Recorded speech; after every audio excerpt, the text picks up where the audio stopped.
Welcome to A Minute or Two with the Word. I'm your host, Torah Teacher Ariel, where every few days we take a look at a relevant passage of Scripture together as Jews and Gentiles in Messiah. Deuteronomy 6:24 and 25 should be of interest to us as Christians, and let me tell you why. This time, both the ESV English and the Masoretic Hebrew text need to be looked at a bit more closely. And the Lord commanded us to do all these statutes to fear the Lord our God for our good always, that he might preserve us alive as we are this day. And it will be righteousness for us if we are careful to do all this commandment before the Lord our God as he has commanded us. V'yitzavenu Adonai la'asot et kol ha'chukim ha'ileh la'yira et Adonai Eloheinu latov lanu kol hayamim l'chayotenu k'hayom hazeh. Utzedakah tihye lanu ki nishmor la'asot et kol hamitzvah hazot lifnei Adonai Eloheinu ka'asher tzivanu.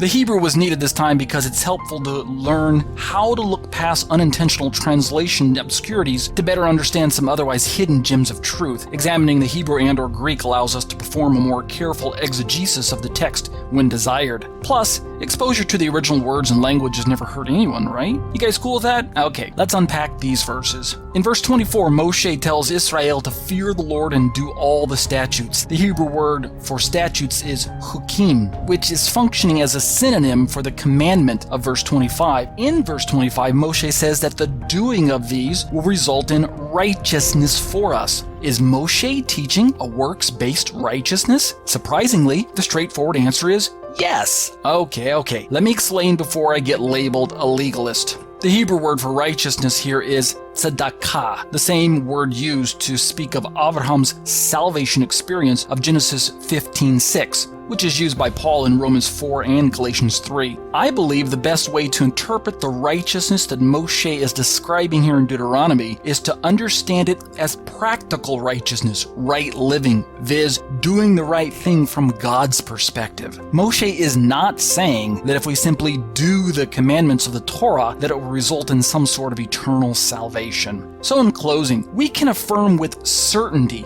that Abraham's saving righteousness was a result of his believing in the Lord. But Moshe also wants us to know that keeping the commandments will count as a form of righteousness that should be observable on a down-to-earth level. So, what are you waiting for? Let's get out and start keeping the commandments so that we can be righteous.